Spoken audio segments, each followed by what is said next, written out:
Sir నమస్తే sir. మీరు మీ ఏ ఈవెంట్‌కైనా నందమూరి హీరోస్‌ని తీస్తుంటారు కదా! ఇదేంటి మరి సడెన్‌గా బాస్‌ని పిలిచారు. నందమూరి కాంపౌండ్ నుంచి ఇటు వచ్చారు. కంపౌండ్లు మీరు వేసుకుంటారు.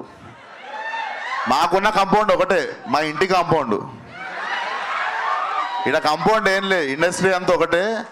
And boss is boss. And మేము అభిమానించేటోళ్ళు ఉంటారు. అట్లా ప్రతిసారి మా కోసం ఉన్న వాళ్ళని ఇబ్బంది పెట్టి మాటికి పిలవం కదా. అండ్ దీంట్లో మాకు ఫ్యూచర్ ప్రొడ్యూసర్ రిలేషన్ ఉండొచ్చు, మా రిలేషన్ ఉండొచ్చు. అండ్ మా నాన్నకి చిరంజీవి గారికి రాజకీయాల టైం నుండి పరిచయం ఉంది. సో ఆ టైంలో మా డాడీ ఎమ్మెల్యే కంటెస్టెంట్ మలక్పేటలో. He was always like well wisher since when I was kid.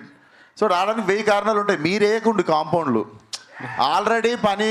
Already అనవసరంగా లేని వాటికి అందరు హేట్రేట్లు పెంచుకొని ఒకరినొకరు ఏవేవో అనుకుంటారు. మీరు ఇంకా ఇట్లాంటి డైలీ